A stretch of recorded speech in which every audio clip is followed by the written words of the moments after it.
하나님의 말씀을 같이 보겠습니다. 하나님의 말씀 요한복음 16장 1절에서 11절까지 말씀입니다. 내가 이것을 너희에게 이르면 너희로 실족하지 않게 하려 함이니 사람들이 너희를 출교할 뿐 아니라 때가 이르면 무릇 너희를 죽이는 자가 생각하기를 이것이 하나님을 섬기는 일이라 하리라. 그들이 이런 일을 할 것은 아버지와 나를 알지 못함이라. 오직 너희에게 이 말을 한 것은 너희로 그때를 당하면 내가 너희에게 말한 이것을 기억나게 하려 함이요 처음부터 이 말을 하지 아니한 것은 내가 너희와 함께 있었음이라. 지금 내가 나를 보내신 이에게로 가는데 너희 중에서 나더러 어디로 가는지 묻는 자가 없고 도리어 내가 이 말을 함으로 너희 마음에 근심이 가득하였도다. 그러나 내가 너희에게 실상을 말하노니 내가 떠나가는 것이 너희에게 유익이라. 내가 떠나가지 아니하면 보혜사가 너희에게로 오시지 아니할 것이요 가면 내가 그를 너희에게로 보내리니 그가 와서 죄에 대하여 의에 대하여 심판에 대하여 세상을 책망하시리라. 죄에 대하여라 함은 그들이 나를 믿지 아니하며 의에 대하여라 함은 내가 아버지께로 가니 너희가 다시 나를 보지 못하며 심판에 대하여라 함은 이 세상 임금이 심판을 받았습니다. 아멘. 기도하겠습니다. 아버지여, 부족한 적인 말씀을 전합니다. 오늘도 하나님의 말씀 가운데 성령께서 함께 하셔서 아버지 하나님, 이 땅을 살아가는 모든 그리스도인들, 하나님의 백성들이 성령의 인도하심 따라서 성령께서 말씀하시는 대로 주의 인도하심 따라 살아가는 귀한 인생 될 수 있도록 도와주시옵소서. 감사드리며 예수님의 이름으로 기도합니다. 아멘.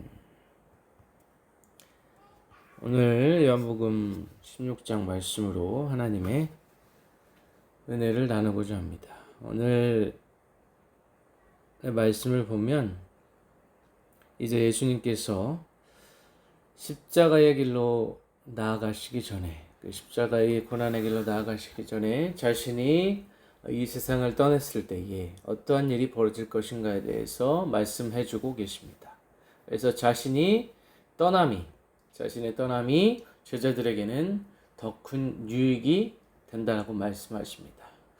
하지만 제자들의 입장에서는 어떻습니까? 3년 동안 동고동락하던 그 예수님이 자신들의 곁을 떠난다고 하니까 그들의 마음은 심히 두려움으로 가득 찼을 것입니다.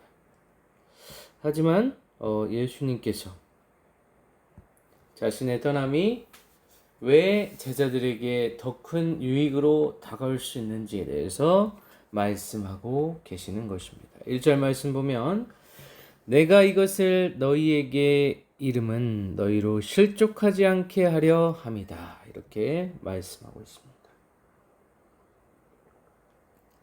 주님께서는 제자들이 처하게 될 고난과 핍박에 대해서 말씀하시면서 동시에 성령에 대한 약속을 해주고 계시고 있습니다. 본문에서의 실족이라는 뜻은 넘어뜨리다라는 의미인데 기독교의 신앙을 버리는 것으로 우리가 해석할 수가 있습니다. 더 나아가면 배교로 해석할 수가 있습니다. 유대 사회에서 가장 큰 징계라고 하면 출교 또는 사형을 우리가 생각해 볼 수 있습니다.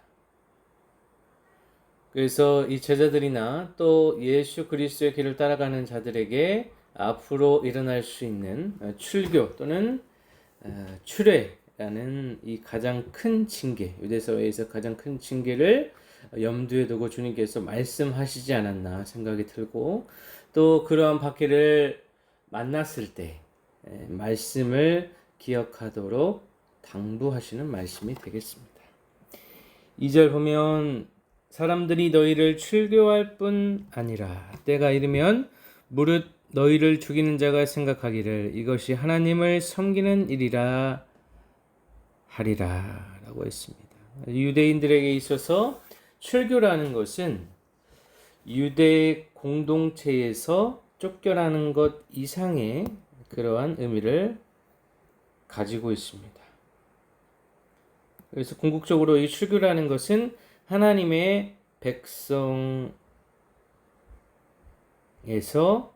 제외되는 것을 의미합니다. 이 예수님을 믿는 신앙이라고 했을 때 당시에는 예수님을 믿지 않는 사람들도 있었죠. 또 유일신 하나님만을 섬기는 유대교도 있었습니다. 그래서 예수님을 배척하는 이 유대교 입장에서는 소위 기독교라고 하는 당시에는 기독교라는 의미가 정립되지 않았지만 예수 그리스도를 따르는 자들을 가장 크게 배척하는 것이 바로 유대교였습니다. 그렇기 때문에 이 출교라는 것이 현실적으로 직면할 수 있는 문제라고 볼 수가 있죠. 그래서 당면하고 있는 모든 문제에서 분리되는 이 현실적인 고난이 바로 이 출교라고도 볼 수가 있습니다. 또 이 출교뿐만 아니라 또 너희를 죽이려고 하는 자들이 있을 것이다 라고 했습니다. 여기서 때가 이른다고 했는데 2절에서 때라는 것은 예수님이 떠나신 후 제자들이 또 그 예수님의 길을 따르는 성도들의 순교의 때라고 볼 수가 있습니다. 그래서 예수님을 믿지 못하도록 하는 유대교 또는 로마 당국의 이 핍박에 맞서서 그리스도인들은 살아갈 수밖에 없다라는 것이죠. 그래서 이 종교적 맹신이라고 하는 것, 자신이 믿고 있는 것이 유일한 진리다. 하나님을 모르는 자들이 생각하고 있는 이 종교적 맹신이라고 하는 것이 어떠한 결과를 초래할 수 있는가. 한 사람을 아무렇지 않게 죽음의 길로 내몰 수도 있다는 것을 우리가 생각해 볼 수가 있습니다. 그래서 이 종교적 신념이라고 하는 것도 굉장히 중요한데 어떤 신념 그리고 하나님에 대해서 얼마나 알고 있는지 또 하나님에 대해서 무지하면 어떠한 일이 발생될 수 있는지 우리가 한번 생각해 볼 필요가 있다는 것이죠. 3절 말씀 보겠습니다. 그들이 이런 일을 할 것은 아버지와 나를 알지 못함이라 라고 했습니다. 그래서 예수님께서 믿는 자들을 출교시키고 또 그들을 죽음의 길로 내모는 것이 하나님과 예수 그리스도를 알지 못하기 때문에 벌어질 수 있는 일이다 라고 했습니다. 그래서 소위 광신적인 이 핍박자들의 열심은 결국 영적인 무지에서 비롯되는 것이다 라고 주님께서 말씀하고 있는 것이죠. 영적으로 무지한 사람들은 결국 자신의 육체의 정욕에 따라서 살아갈 수밖에 없다라는 것이죠. 자기의 경험에 의해서 자기의 판단에 의해서 분명 한 사람의 판단은 한계를 가지고 있고 절대적인 가치를 지닐 수가 없는데 자신을 세상에서 가장 뛰어나다 그리고 하나님을 알지 못하고 자신의 존재가 어떠한 존재인지 정말 하나님 앞에서 무력하고 하나님 앞에서 정말 보잘것없는 존재라는 것을 인식하지 못하는 자들은 결국 이 광신적인 믿음으로 올바른 믿음을 가지고 있는 사람을 핍박할 수도 있다라는 것이죠. 그래서 이러한 행위는 이성적인 지식의 결핍이 아닙니다. 이성적인 지식의 결핍이 아니고 그리스도를 인격적으로 1대1의 친밀한 관계를 맺지 못한 자들이 벌일 수 있는 광경이라는 것이죠. 그러한 결과로 인해서 이 종교적 독선과 아집과 편견으로 인하여서 하나님을 위해서 일한다고 하지만 결국 그 결과는 하나님을 모르는 사람과 같이 행동할 수 있다라는 것입니다. 그래서 우리가 신앙생활을 하면서 계속해서 알아가야 될 것은 하나님이 어떠한 분이신가, 또 하나님이 우리에게 어떠한 말씀을 주시고 그 말씀을 지키며 살아갈 때에 어떠한 방식으로 지키며 살아가야 될 것인가. 그래서 영적인 무지에서 우리가 영적인 분별력을 가지고 살아가는 것이 중요하다라는 것입니다. 4절의 말씀 봅니다. 오직 너희에게 이 말을 한 것은 너희로 그때를 당하면 내가 너희에게 말한 이것을 기억나게 하려 함이요 처음부터 이 말을 하지 아니한 것은 내가 너희와 함께 있었습니다.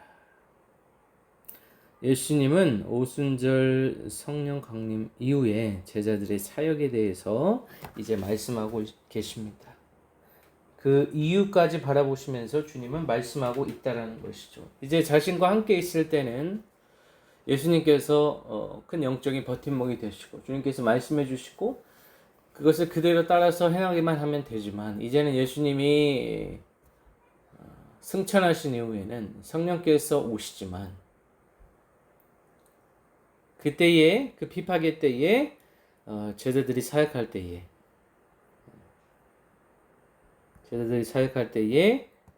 그때에 예수님께서 하신 말씀이 이제 생각날 수 있도록 주님께서 미리 말씀해주고 있다라는 것이죠.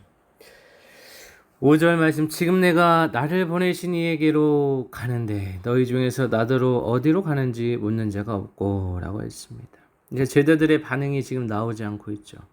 예수님의 사역이 이제 막바지인데 이 지상 사역에 마지막을 향해 가고 있는데 이것을 제자들에게 암시적으로 이야기하고 있습니다. 하지만 이 제자들은 영적인 무지로 인하여서 예수님에 대해서 아무런 질문도 하지 않고 또 아버지의 집을 향해 다시 예수님께서 돌아가시는데 나더러 어디로 가는지 주님이 어디로 가는지 묻는 자가 없다고 말씀하십니다. 자신이 예수 그리스도 그 자신의 교훈에 대한 즉각적인 반응이 없다라는 것을 주님께서 책망하시고 있습니다. 6절 말씀 도리어 내가 이 말을 함으로 너희 마음에 근심이 가득하였도다 라고 있습니다. 오히려 제자들은 자신들이 의지하던 예수님께서 이제 떠나신다고 하니까 그들의 마음이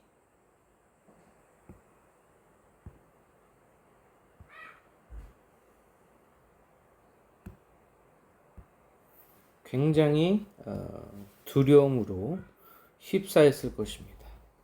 그래서 그들이 예수님만을 보고 달려왔는데 예수님이 떠나신다고 하니까 그들의 마음에 근심이 가득할 수밖에 없죠. 하지만 예수님께서 자신이 떠나시면 성령께서 임하셔서 너에게 더 큰 유익으로 성령께서 함께 하신다 말씀하셨음에도 불구하고 그들은 여전히 마음속에 근심이 가득한 것을 볼 수가 있습니다. 그래서 제자들의 어리석음을 책망하시면서 영적인 무분별을 이야기하고 있습니다.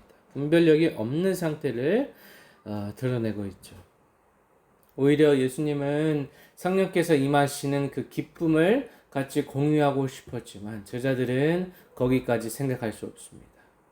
아직은 영적으로 그 단계에 이르지 못했기 때문에 제자들은 근심에 가득하고 또 예수님께서 떠나시는 목적의 그 의도를 몰랐기 때문에 예수님에 대해서 무지했기 때문에 그들은 당연히 근심에 휩싸일 수밖에 없었다라는 것이죠.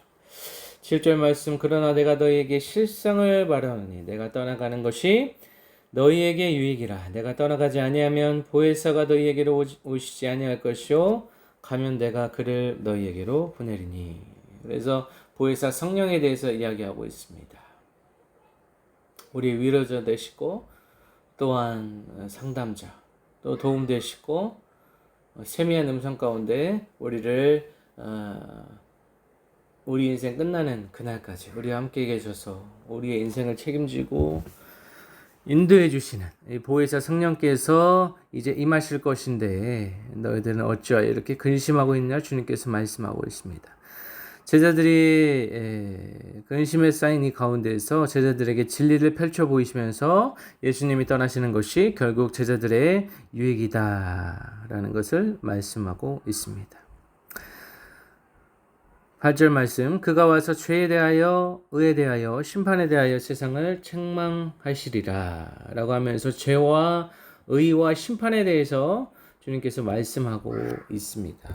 여기에서 책망하다라는 것은 죄를 깨닫게 하고 또 꾸짖고 또 잘못됐음을 증명하고 또 허물을 드러내고 그릇된 생각을 바로 잡아준다라는 의미입니다. 그래서 성령께서 오시면 제자들이 이전에 어떠한 생각을 가지고 있었든지 그 생각이 올바른 생각이면 그대로 유지시켜 주는 것이고 그들이 잘못된 생각을 가지고 있다면 그 잘못된 생각을 파헤쳐서 분별력을 갖게 해주신다는 것입니다.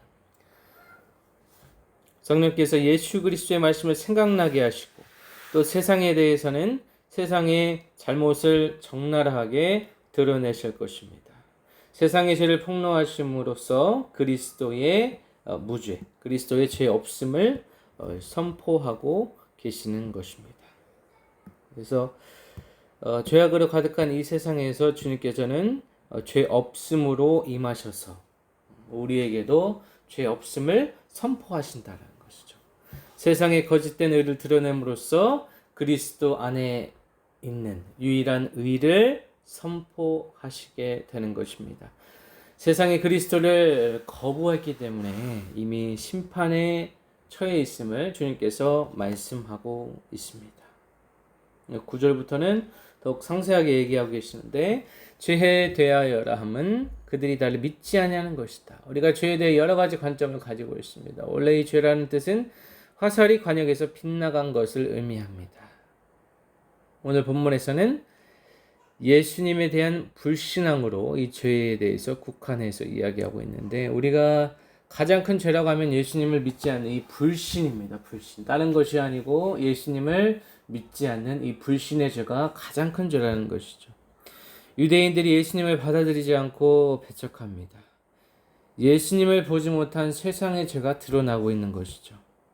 하지만 이 어두운 세상 가운데 성령께서 각 사람에게 양심의 빛, 이 말씀의 빛, 예수 그리스도라는 빛을 우리에게 허락하실 때 그 사람의 그 어두움이 떠나가고 이제는 빛으로 가득한 상태, 곧 구원의 상태, 영생을 얻은 자의 삶을 살아갈 수 있고 그 이전에 궁극적인 회개를 통하여서 자신이 어떠한 존재인가를 아는 것이 회개의 출발이라고 말씀드렸습니다. 자신이 어떠한 존재인지 아는 것이 믿음의 시작이고 회개의 시작인 것입니다.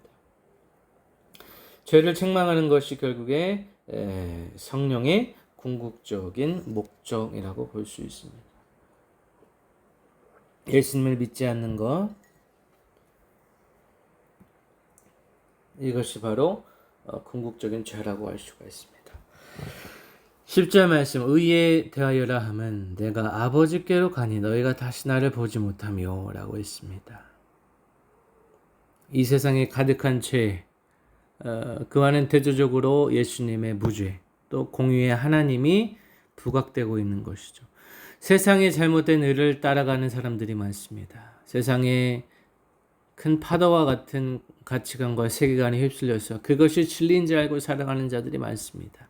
하지만 참된 의, 유일한 의는 예수 그리스도밖에 없다라는 것입니다. 성령께서는 인간 스스로 우리가 새로 세워놓은 규범, 또 규칙, 법, 도덕 이러한 것들을 결국에는 불완전함을 드러내고 계십니다. 진리이신 성령, 그분의 말씀, 그분의 사역이 우리를 완전하게 할 것입니다.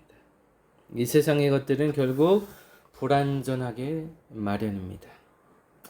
사람들이 완전한 의를 따라 살도록 성령이라는 완전한 의를 따라 살도록 우리를 주님께서 책망하고 계신다는 것이죠.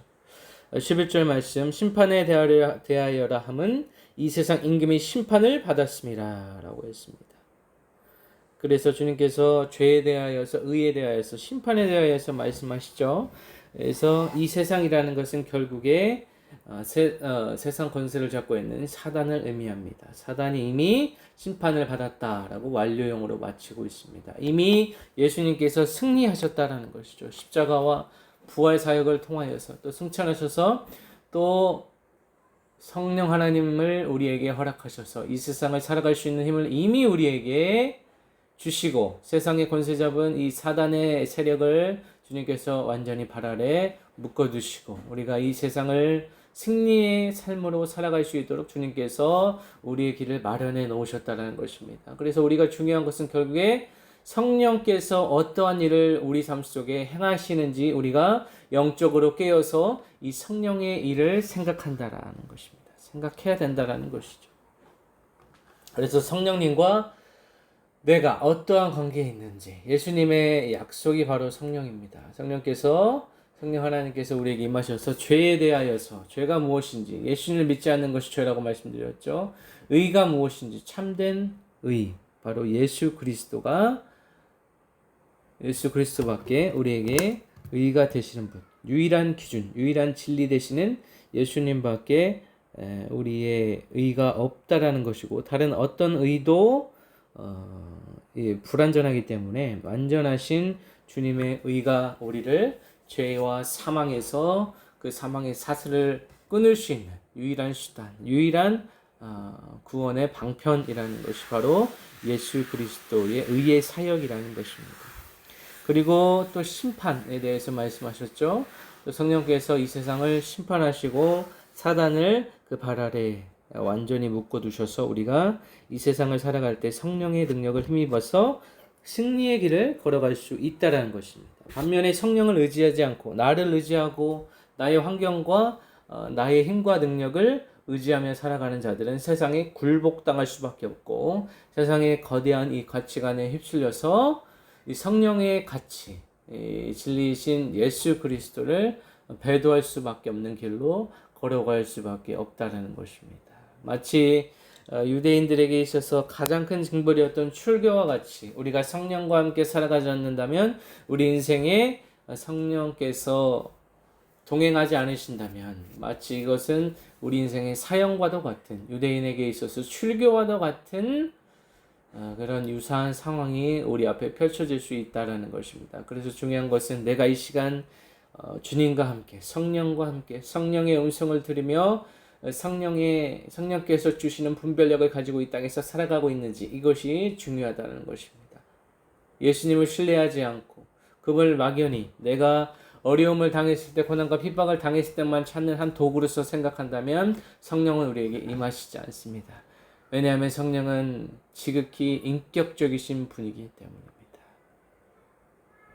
내가 이 세상에서 가장 친밀하게 살아가야 될 분은 바로 성령 하나님이심을 이 시간 반드시 명심하시길 바랍니다. 우리 인생의 가장 큰 우선의 가치를 바로 성령 하나님께 두고 성령 하나님과 동행하며 그분의 세미한 음성, 예수님께서 말씀해 주신 그 말씀을 생각나게 하시는 성령님 의지하면서 하늘의 양식, 또 하늘의 은혜 누리며 살아가시는 복된 진유 공동체 되시기를 예수 그리스도 이름으로 간절히 축원합니다. 아버지여 부족한 종의 말씀을 전했습니다. 성령께서 우리에게 계속해서 책망하시고 우리에게 말씀하여 주신다는 이 진리를 우리는 잊고 살아갑니다. 성령의 음성을 무시하지 않고 성령께 예민하게 반응하여서 우리가 이제는 예수 그리스도께서 하신 그 말씀이 생각나고 그 말씀으로 우리 인생의 유일한 지표 삼고 살아갈 수 있도록 도와주시옵시고 아버지 하나님 육신의 정욕에 따라서 살아가지 않도록 도와주시옵소서.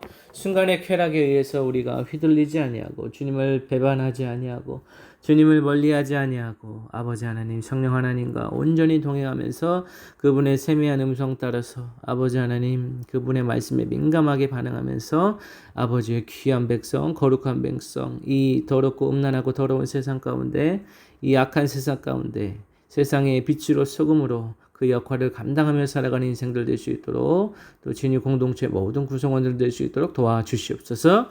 감사드리며 살아계신 예수 그리스도의 이름으로 기도하옵나이다. 아멘.